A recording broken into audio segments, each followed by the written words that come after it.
Ayan ano, mga parts ano, meron po tayong nire-repair na isang amplifier uli ano. So na-repair na po natin ito dati ano. So ang maging problema po nito, yung kanyang sounds mahina. So ayan oh. Tingnan niyo po. So isasagad ko na yung volume niya, yung tingnan niyo po, yung master volume, hindi po ba nakikita sa camera? Medyo malabo. Ayan oh. Yan yung master volume niya. Master channel oh. Tingnan niyo nakasagad na oh. Pati dito sa volume nakasagad na rin oh. Oh, tingnan niyo yung sounds mga parts. Pakinggan niyo. Teka. Naka-play ba? So naka-play naman ah. So okay naman yung ano natin dito eh. Ito wala. Kanina meron yan.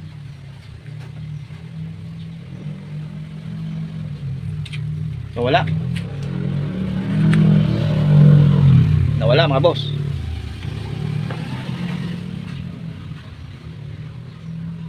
Tuluyan nang nawala yung sounds ano.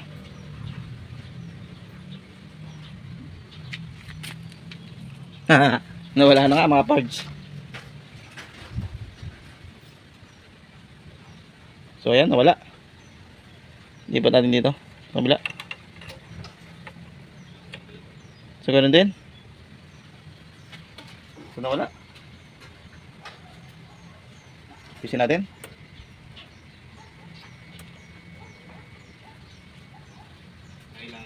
Yun. Pinahirapan tayo. Yun dito. Kasi ito. Tingnan natin dito. So nawawala yung sounds niya. Hindi ko ito makadali doon sa ano. Ayan oh. Kaya nga sabi ko sa may-ari, Mahina oh. iuwi ko to. Oh. Dadalhin ko to sa shop Yun, hanggang lumalakas. sa ito ay madali ko. Siguradong pag dinala Ayan, ko sa shop, hindi pwedeng hindi. Pero naka ano na yan, mga boss, nakasagad na yan. Nakasagad na yung kanyang volume mga boss. Panoorin niyo po yung ating video mga boss para kung sakali man po magkaganyan yung inyong amplifier ano. So ayan oh, nakasagad na yung volume niya oh. Oh. So nakasagad na. So ayan, ayusin po natin to no. At panoorin niyo po yung ating video at tapusin niyo po. Kaya kung bago lamang po kayo dito sa ating YouTube channel or napadaan lang, mag-subscribe na po kayo para lagi po kayong updated sa mga bago po mga upload na video. So ayan. So tanggalin natin yung saksak. Ayusin natin to. So simple lang to mga parts ano. Pagka ito ay natutunan nyo no, yung pagre-repair. So alisin natin to. Tinanggal ko na po yung tornilyo ano, kanina para mabilis po tayo sa ating panunod. Meron pa palang ano, connector.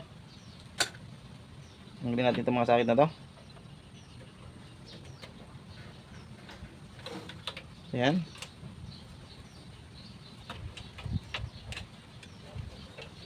So tingnan natin ano. Unang gagawin natin mga parts ano, ang unang i-check natin dito yung capacitor. So paano ba mo-check ng capacitor?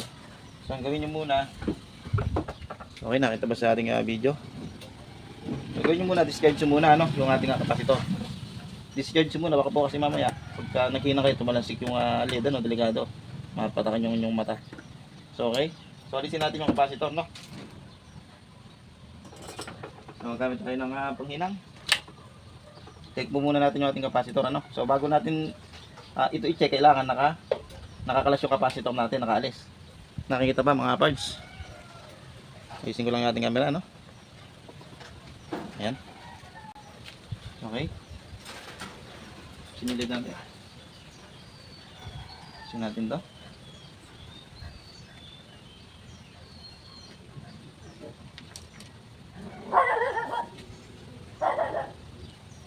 Okay. Nakapindot.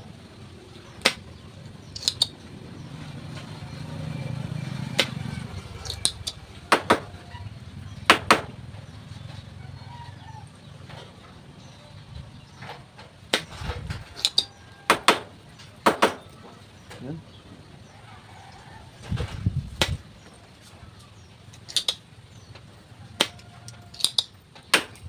Okay na yan. Bila naman.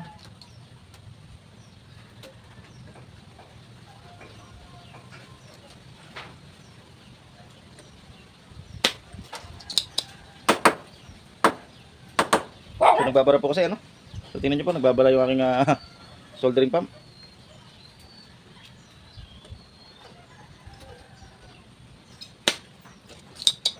So okay na, makuha na yan.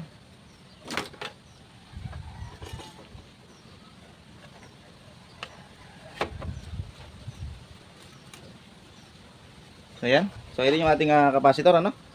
Ayan, check natin yan ng ating tester, ano? Ayan. So okay, check natin.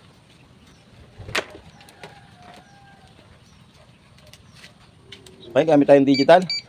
Set natin sa microfarad. So okay. Ayan. Ayan mga parts. So ang gawin natin, discharge uli natin para sigurado na walang walang stock na kuryente, no? Okay. Ayan. Test natin, ano? Yung test probe natin, nakita natin may guhit dito. Ito yung negative. So dito natin ilagay. Didiinan lang natin, ano, para makuha natin ng tama, ano? Ayan, nakikita ba? So nakikita, ayan. Tingnan natin, 10,000. Meron tayong 10,000 microfarad dito sa ating capacitor, dapat na makuha. So tingnan niyo po. Ayan, oh, 10,000. 10,000 microfarad, 63 volts. Tingnan natin kung meron tayong 10,000 na makukuha dito sa ating capacitor, no? Yan ang una nyo i-check, ano, pagka mahina ang sounds ng inyong amplifier or nawala ng sounds or yung minsan gumagaralgal, hihina-hina tapos biglang lalakas. So check nyo yung capacitor.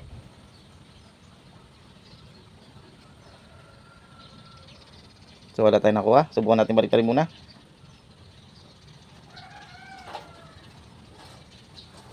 So yan, balik-tarin ulit natin. So ito yung tama.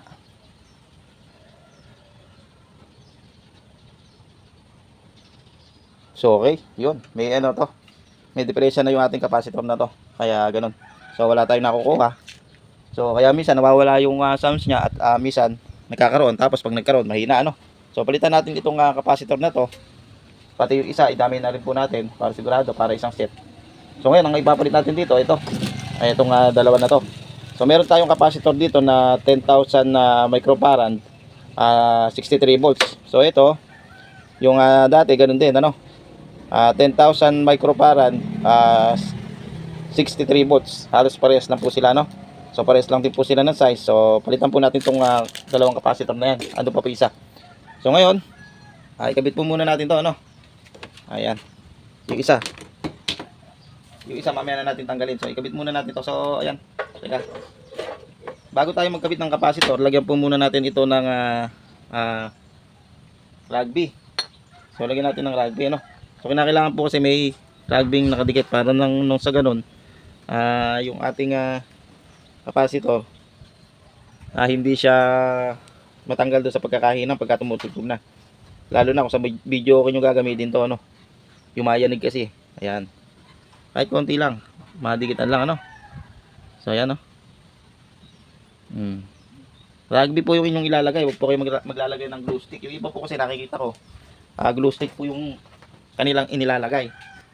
Sa una didikit yun. Kaya lang pag nag-iinit nga yung ating capacitor, matutunaw din yung glue stick. Madadami pa yung ibang mga piyesa, no. So ito, meron pong guhit to. Ibig po sabihin ng guhit na to negative. So ito, doon po natin itatap yung negative nung sa may tapat ng guhit. Ayun, may mga guhit-guhit din po yun. May hati po siya, tapos may guhit-guhit. Doon po natin itatagay. Nabubulol ako. Ilalagay. Ayan. So ayan, nakapakat na siya, no. So hayaan lang po natin matiyo ito. At pamaya-maya po, ihinang na po natin. Ayan. So fast forward ko po muna, ano.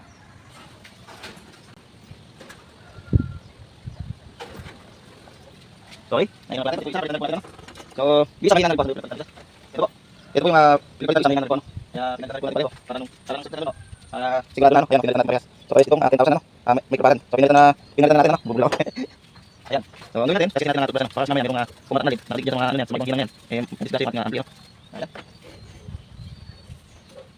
Okay, balik natin at siyempre testingin natin yan, ano. Titingnan natin kung tama po yung ating ginawa, ano. Kung yun nga lang ang problema, kung yung capacitor nga lang. Pero sigurado ko sa inyo na yun ang problema. Kasi yung relay niya, umipitik naman. Kaso yung panya kanina, napansin ko rin. Kaya pinalitan ko ng capacitor. At kaya ito duda ko, yung panya mahina ding umikot. Kaya nagduda na rin ako sa capacitor, ano. Di ba, hindi na tayo nahirapan mag-test pa ng kung ano-ano. So pinalitan lang natin ng capacitor.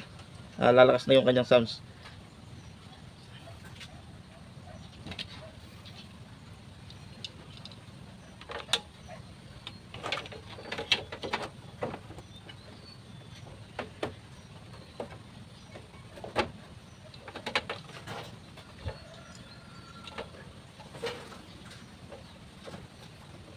So yan.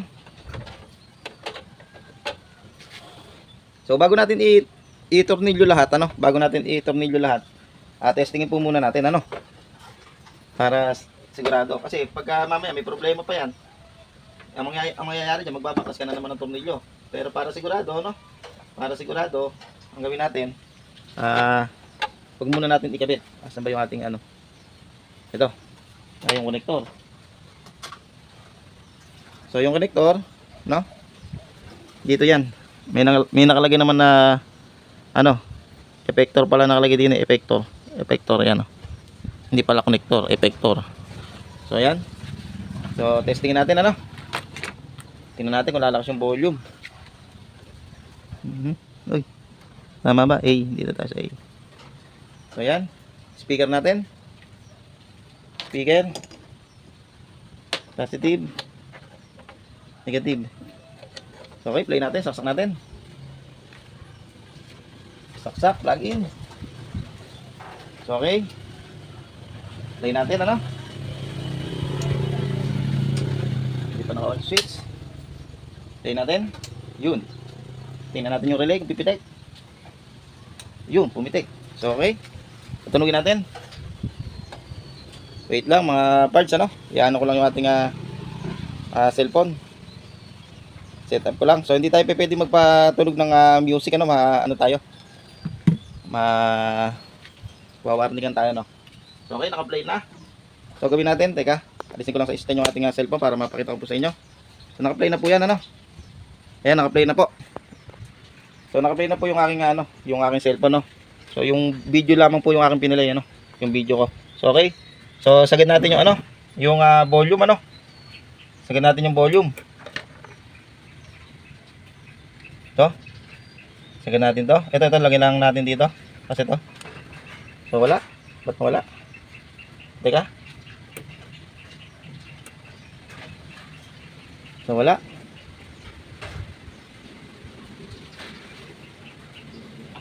Ayun. Pinasamsung na.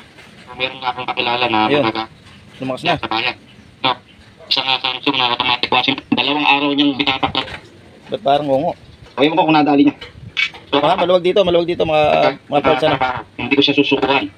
So ito, hindi natin ito Maluwag. sinukuhan. Maghapunan po tayo kahapon na tinatanggal natin itong gearbox. Ayun. Ayan. Maluwag lang doon. Sa may-ari, maghapunan Maluwag. ko kung Tingnan natin. tinadali sa maghapon. So malakas na po yan, no? maghapunan. Isang araw, hindi ko nadali. So gaano katagal yun? Kaya marami tayong mga trabaho na hindi napuntahan at hindi nagawa. Dahil dito sa isang Malakas na po. Dati po napakahina, no? Nung kaninang gearbox. pinakita ko po sa inyo, nung sinagad ko po dito yung volume, nakasagad po yan. Ipapalit na gearbox. Mahina lang po yung sounds. Ngayon po, hindi pa po ito nakasagad. Oh. Halos kalahati pa. Pinagbaklasan, yung pinagtanggalan. Oh, hindi pa sagad So yan. ito yung Oh, ito, hindi nakakabit dito dati. Hindi rin So nakasagad to. kaya may ganyan yan. Kaya nagkaganyan yung itsura. Kanina, nakasagad yung volume niyan. Talaga mahina, ano. So, ganun lamang po, ano. Ayan, ganun lamang po. Maraming po salamat, ano. Yun lang po ang inyong papalitan, ano. Ito pong capacitor. Pagka po nagka-problema yung inyong sounds ng inyong ampli at mahina, i-check niyo po yung capacitor, ano, bago po kayo mag-troubleshoot sa mga ibang mga parts na pyesa po na yan. So, ito po muna yung unang yung i-check bago po kayo umaksyon sa ibang mga pyesa. Ayan. So, ayan, maraming salamat. Sana po nakakuha po kayo ng idea sa aking video, no.